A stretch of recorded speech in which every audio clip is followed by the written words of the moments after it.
Cervical cancer. Yan ang sakit mo. Ang sabi mo'y matagal ka nang may nararamdaman. Sana'y nagpatingin ka na kaagad.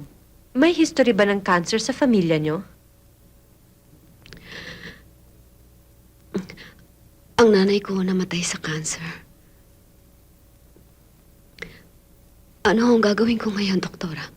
Well, you may undergo chemotherapy, hormone therapy, operation. But the bottom line of this is just the same.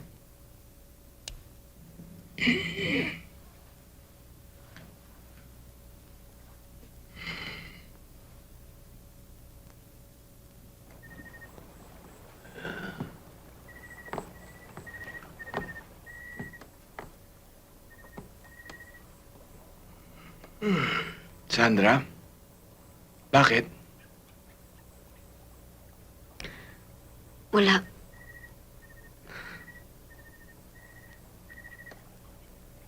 May problema ba? Wala, Nick. Masama ba ang pakiramdam mo? Bakit hindi ka magsabi sa akin? Sinabi ko naman sa'yong wala eh! Sandra, may nangyari ba sa'yo sa biyahe mo sa Santa Ines? Sa retreat mo sa mga madre? Ano ba, Sandra? Hindi naman kita maintindihan eh. Ha? Magkasama na tayo. Nag-enjoy na tayo. Maligaya na tayo. Baka hanggang ngayon eh, hindi ka pa naniniwala na wala nang halaga sa akin ang iyong mga nakaraan. Huh?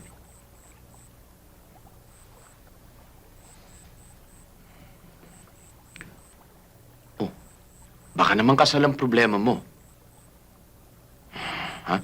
Natatakot ka ba na hindi ko tutuparin ang mga pangako ko sa'yo? Ha? Hayaan mo, Sandra. Bukas na bukas, ihahanda natin kaagad ang kasal natin.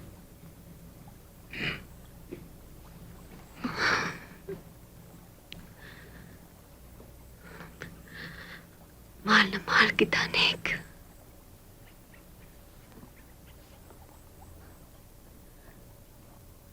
Okay, be careful. You might get hurt. See? Okay, go up. Slowly. O, Nick, Be careful. halika na. Sige. Si Sandra, nag-almusal na ba? Hindi ko pa nakikita eh.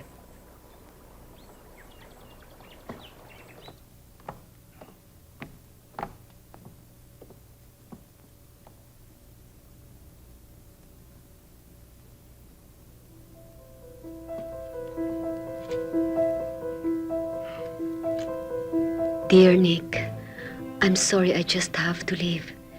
Hindi ko masasabi sa iyo ang dahilan. Hindi pa. Pero lagi mong tatandaan, mahal na mahal kita, Sandra.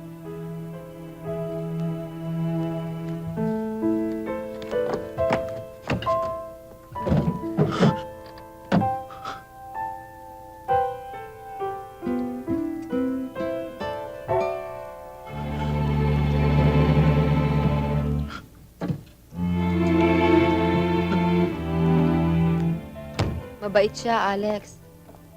Sayang nga lang. Dadalawang buwan pa lang kami magkasama namatay agad. Kung minsan tuloy naiisip ko yung madalas mong sinasabi sa akin nung araw. Malas ka. Tapos sabi ko, pareho lang tayo. Eto, balo na naman.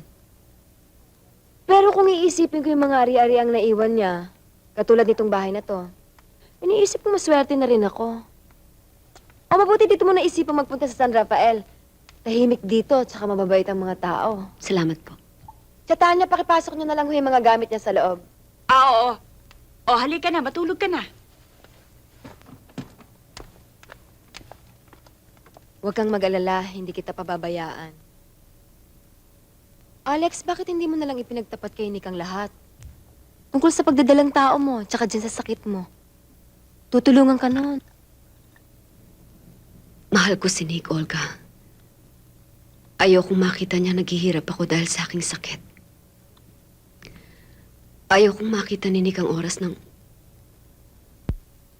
ng aking kamatayan.